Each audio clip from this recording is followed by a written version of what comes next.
Well, that's kind of the thing. And this is a good segue to the next game, but the odds makers think that the NFC is definitely the better conference right now. Yeah, the odds makers do think the NFC is the better conference. NFC Championship game here. We have a rematch, the trilogy, I should say. The Rams and the Seahawks going at it, Lumen Field. The Seahawks have barely lost at home in their playoff career. Matt Stafford's a dog. This is going to be a great game. Both games turned out to be pretty good. The only one that, I look at this one, I'm like, oh, Sam Darnold's in it. And maybe that's just how I perceive Sam Darnold still, but that's the one thing that doesn't get me super excited. I'm like, how the hell is Sam Darnold in a position to go to the Super Bowl? Maybe that's from the Jets days, but this is going to be a great game too, Grant. Which one are you more excited for?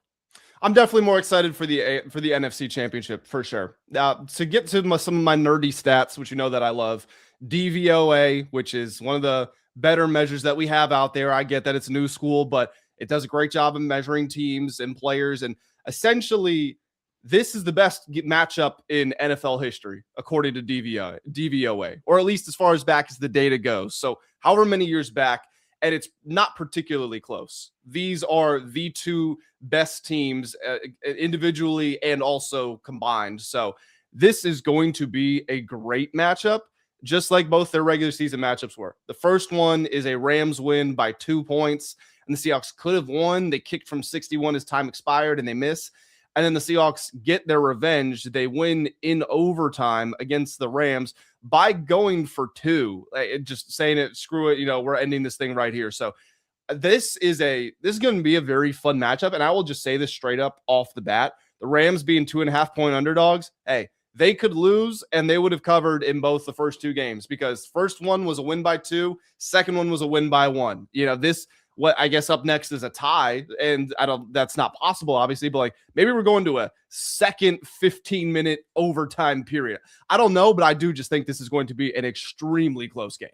The worst thing that could have happened to the Seattle Seahawks, I know it's the best thing in the sense of you're hosting home field because of that, but the worst thing that could have happened to them, I think, is winning that last game, the improbable comeback.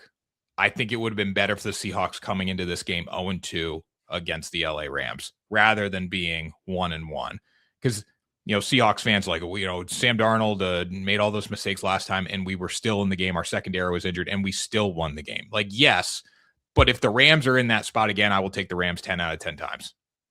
That's the bottom line. So if the Rams can put themselves in a position where they're up 16 or whatever it was late in the fourth quarter, middle fourth quarter, I'm taking the Rams 100% of the time. That's not a good spot to be in for the Seahawks. You don't want to get back into that situation once again, because Matt Stafford, whether it was backup corners or not, I know 3 of the corners got injured in that game, or three guys in the secondary.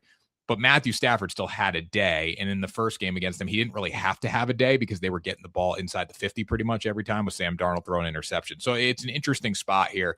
But the Rams, I think, do have a big edge in this game despite being on the road.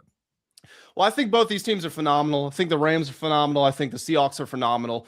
I'll go back to something that we spoke about earlier in this week. We actually got a comment on it. And essentially, we had said that we trusted Matthew Stafford to make the big late game throws more than we did Sam Darnold. And someone commented and said, yeah, because we definitely don't have any evidence of Sam Darnold making a comeback win, engineering a comeback win against the Rams, right? God, it's okay. They're so annoying. But it's just okay, so I can go outside, or I can go to the park and I can shoot a 3. I have a feeling Steph Curry's going to make more 3s than I do if we were just to stand outside there and have a little contest. Yes, Sam Darnold did this. Yes, Sam Darnold revived his career after he was a bust. Yes, Sam Darnold is one of 5 quarterbacks in NFL history to be on consecutive 13 winning games. Yes, Sam Darnold is doing well for himself. Sue me. I don't think Sam Darnold is more likely to engineer a game-winning drive than Matthew Stafford, even though he already did it. Now, with me saying that, I don't want to take this out of proportion here. The Seahawks are favored to win this game. The Seahawks are favored to win this Super Bowl. The Seahawks have the best defense in the NFL by a lot of measures. So they are a great team, and they can win this game. But let's not just act like the thought that Matt Stafford might be better than Sam Darnold. Let's not act like that's invalid and that's illogical.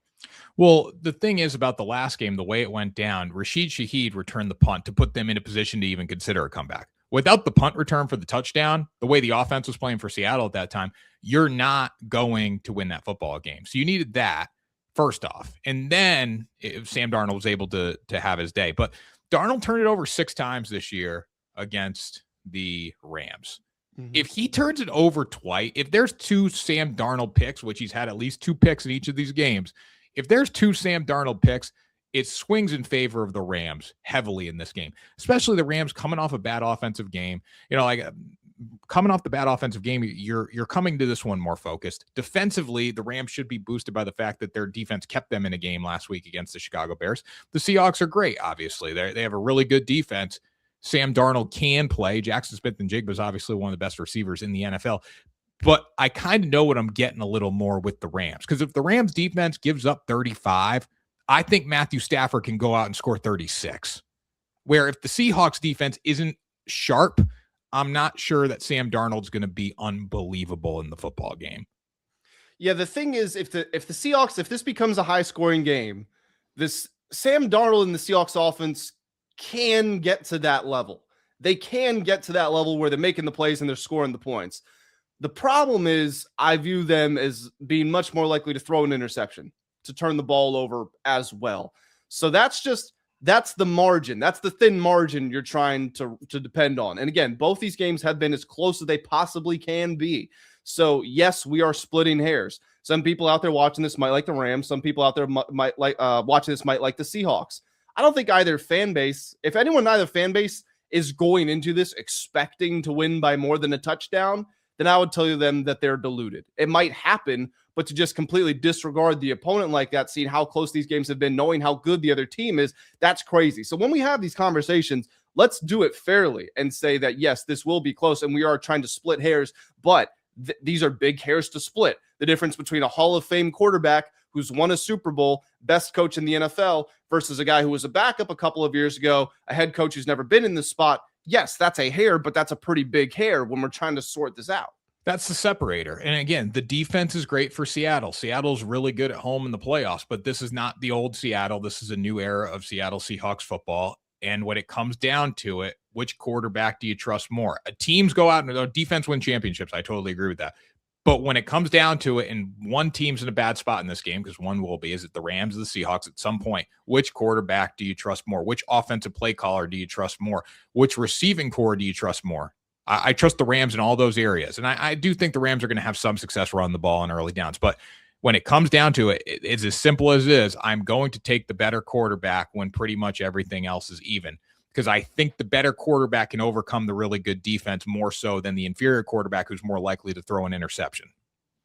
Yeah, if the Seahawks are going to win this game, it's going to be on the back of the defense. And I say that in the sense that their defense will outperform the Rams defense, because the Rams defense was number 1 in the NFL through the first 11, 12 weeks or so, and then they just fell off a cliff. Now, against the Bears actually put up solid numbers. I don't know if I was surprised, but I wasn't totally expecting when I went back and I looked at it. The Bears did run for 160 yards. It was only on 4.1 yards per carry, which is below league average. Caleb had 257 yards, 2 touchdowns, but he turned the ball over 3 times, 3 interceptions. And then there were just multiple instances where the Rams showed up against the run when they needed to. Big 3rd down stops, big 4th down stops. If it's like 2nd and 3 and it looks like it's going to be an easy 1st down, well, they get a tackle for loss and now it's 3rd and 5 and the Bears have to pass the ball. So it's those moments where the Rams defense started to look like its old self again. They have to play at that level consistently, because if they don't, the Seahawks do have a good offense. I mean, Kenneth Walker's coming off of a great game. Zach Charbonnet's lost, but with respect to him, and I hope that he heals up, I think Kenneth Walker is better than he is, and I don't think that it's necessarily a bad thing that you're going to get the full K9 experience. So I think you have that going for you. Jackson Smith-Njigba might be playing at the highest level in the NFL, might be him or Puka, which is funny because they're matching up in this game. But it's on the Rams defense for me more than any other unit. I think really if we're picking like the two, it's Sam Darnold over here, and then it's the Rams defense over here. I think those are what you have to be watching to see how is this game going to play out. I think the Seahawks defense is going to be good. I think the Rams defense is going to be good. Now, I agree in the sense of the Rams defense has to be strong in this football game to win it. But again, if the Rams defense isn't great, Matthew Stafford's going to dig them out of a hole more times than not, or have the ability to do it. Where Sam Darnold, I just don't believe that's the case. And I know we go back to the last game with the comeback, but again, that was sparked by a Rashid Shaheed punt return touchdown. And the Rams still, again, I would take them 10 out of 10 out of 10 times in that spot. So moving over, are we good to move over to like betting side of things? Yeah, let's move over. Do you have any big props that are standing out to you as we look through this? I do. I take Puka Nacua over 7.5 receptions in this game. Again, when it comes down to, you got to get the ball to your star players in the playoffs. Puka, the game he had last time out, I believe it was 12 catches for 225 or 10 catches. Let me see here. It was 12 catches, 225, 2 touchdowns last time out. That was without Davante Adams on the field. I think Davante Adams being on the field almost helps him in this case because it's just another person to target. And, the Rams have proven time and time again, you really can't take away Puka Nacua because they're going to find a way to get the ball to him, whether it's with, sweeps, whether it's with screens, whether it's with quick slants, stick routes. Like, they're going to find a way to put the ball in his hands. And in this game, if we are talking about how good the Seattle Seahawks defense is, like, they still haven't been able to take away Puka. He had 75 in the first game against them.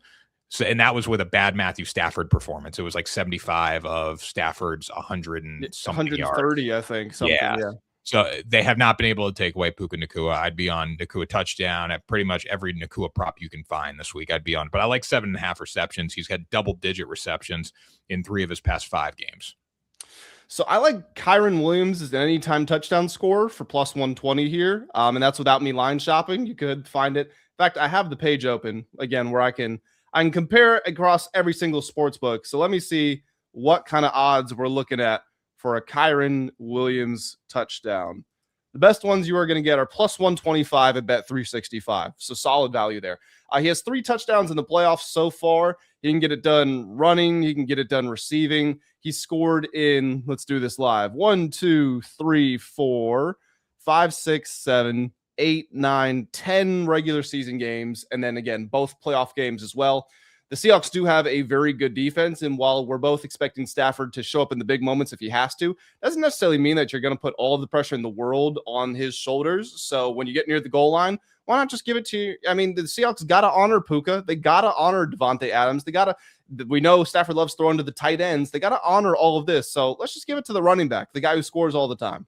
I like that. I think that's a good play. And I think they're going to have to try to run the football on this one, at least on early downs. You got to establish the run. You got to make them honor both here. If they do that, they stay balanced. I think they're going to have a lot of success offensively in this game.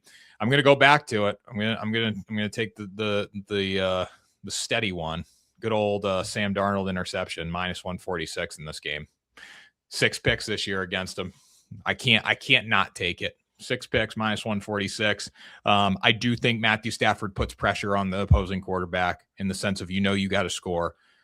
Sam Darnold, we haven't seen him in the spot. What are we going to get in a conference championship game from him? Are we going to get the guy that's, high pressure and, throwing the ball on the field? The Rams going to get pressure on him. Like, Sam Darnold makes a lot of mistakes and he turns the ball over in bunches. He can be great one game, but if you had him as your fantasy quarterback, you got games where he has 20 yards in the first half, 2 sacks and an interception. So it's just, there's really no in between with him. It's either really good or really bad. I'm going to count on him to be bad at some point in this game. I'll take Kenneth Walker over his rushing line, which is somewhere in the mid 80s, depending on where you get it from, which sportsbook you're looking at. He carried the ball 19 times for 116 yards last week. And I do get that the 49ers just kind of gave up by the end of the game. But if you go back and you look at the earlier matchups, the first time that Kenneth Walker and the Seahawks played the Rams, he had 16 for 67. But keep in mind, Zach Charbonnet is out. So if you add up Charbonnet's yards with Kenneth Walker's yards, they actually ran for 104, which easily beats that line. And K9 should be getting the majority of the carries, if not all of them. And then in the second game, him and Charbonnet combined for 130, but Kenneth Walker had 100 on his own. 11 carries for 100 yards, had a long of 55 in that game. So with us talking about, again, the quarterback battle, the Seahawks, I'm sure, have all the confidence in the world in Sam Darnold. They probably have more confidence in Matthew Stafford than they do Kyren Williams. So I think the Seahawks want to make this a game about running the football. That applies to offense and defense. Kenneth Walker coming off of a very good game. Again, you've had success running the ball against the Rams so far. And the Bears just ran for 160, like I said, against the Rams last week. So I think Kenneth Walker is a good player to target there. Totally agree, Grant. So what's the score prediction for you? I think it is close. I think this is, again, I've got so much respect for the Seahawks. The Seahawks were my dark horse team before the season began. So I know the Seahawks fans are typing away, calling me stupid right now. It is what it is. I'm going to go with the Rams. Yeah, I've flipped back and forth on this because originally I was thinking somewhere in the region of 27-24. I was like, I don't know if the Seahawks will give up 5 scoring drives because I do have a lot of respect for their defense. So I'm gonna go 24-21 Rams win. That's a good score. I'm gonna say 21-17 Rams. 21-17. I think Sean McVay is very aggressive in this game. I don't think there was a lot of field goals. He gets a chance to punch it in. He's going to try to punch it in. That may lead to some fourth down stops, but I'll go 21-17 Rams. They win outright. 2.5 point dog. Take 2.5. Take the money line, and Rams are going to the Super Bowl. It's early, obviously. Well, I shouldn't say it's early, but we haven't seen what happens this weekend, so things could change. But just right now, I'm looking at these odds at FanDuel Sportsbook. The Seahawks are favored to win the Super Bowl at plus 150. The Rams are at plus 200, even though they're underdogs. And then it's the Patriots at plus 250. It's the Broncos at plus 1100. Again, without having seen what happens this weekend, do you agree that the 2 best teams left are in the NFC? Yeah, for sure. For sure. No doubt about it. I don't think the AFC, we don't really know what the Patriots are. Like we don't. We still don't know what they are. Are they good? Are they bad? Like they're obviously good. They're here, but they're 3-2 against good teams. They haven't played well against the good teams. They've just benefited from turnovers. The defense has been good, I should say. And then for the Broncos, you don't have your starting quarterback. So it's really hard to in the end. I mean, the NFC is a touchdown favorite over the Broncos, and they're going to be a 3.5, probably 4-point favorite over the Patriots. Yeah, I agree with you. I think whoever wins this game is probably going to be my pick to win the Super Bowl. Things might change again. We'll see what happens this weekend, but it would have to be something pretty drastic. The Patriots would have to totally blow out the Broncos. Darnold or Stafford would have to get injured. It would be something pretty seismic. Yeah, I'll take the AFC in the Super Bowl. Yeah, the AFC. I'll take the AFC. Wait, no. What do you mean you'll take the AFC? I think the AFC is going to the Super Bowl. But you just said the NFC teams were better. They are. But anything can happen. I'll take the AFC. Okay. I see where your head's at. Agent of Chaos. Well, I mean, I'll take the points. If the Broncos are a touchdown dog in the Super Bowl, I will take the Broncos. If the Patriots are a 3-4 point dog in the Super Bowl, I'll take Patriots. I'll tell you that right now. Doesn't matter who it's against. Yeah, I'm assuming these lines will change. So maybe it's not worth going over right now. But like you said, I mean, the Broncos will probably be at least a touchdown underdog no matter what happens. Yeah, definitely. I took the Broncos at plus 1,700, whatever it is, 1,300 to win the Super Bowl. Yeah, it's now down to plus 1,100, so you got a good deal. Too good not to take. I don't see anything. I'm just looking around, see if there's anything fun that's up here, but like I don't think there is. I think we're just waiting to see what happens this weekend. Yeah, because nobody really knows what the Super Bowl matchup is going to be. Like you can say it's going to be Patriots, Rams, but the Seahawks are also really good. You can say it's Broncos, but we don't know what the quarterback looks like. Yeah, I think Patriots, Rams is the Super Bowl most people would be thinking about, but the public's also all over the Seattle Seahawks. So I guess Patriots, Seahawks is one. No matter what, like if you get Broncos versus Seahawks with Jarrett Stidham going up against Sam Darnold, like this is probably going to be one of the lowest rated Super Bowls of all time. It probably will be. You're right. It'd be one that not a lot of people really care about. Like Patriots, Rams, you'd care about but we cannot get Broncos, Seahawks. That would be the worst combination of teams for just the fan viewer betting perspective aside. People always bet, but from a fan viewership perspective, nobody's going to care about Seahawks, Broncos. Yep. Well, it is what it is. If that's the Super Bowl matchup, then we'll just wait and see what happens. I would enjoy it because I love football, but I'm with you that general America probably wouldn't. Well, you know what else too? Just the last thing we can say here. I think most people realize that in a year where we didn't have Patrick Mahomes and Lamar Jackson and Josh Allen, like people miss that. People miss you miss the Chiefs dynasty. Can somebody beat the Chiefs? Because honestly, Josh Allen going up against the Chiefs on Sunday in the AFC Championship game is more entertaining than Patriots, Broncos with Bo Nix or not. Like it doesn't matter. I'm a Patriots guy, so I'm happy about that. But I do miss like who's going to take down the Giant because the Giant took themselves down this year. Well, Tanner, that was Ride the Line. Yeah, those Ride the Line, Grace Podcast and Sports Betting Entertainment. Make sure you guys subscribe to the podcast, share, like, do it all. Check out WSN.com. That is linked down in the description below. And Grant, take us out here.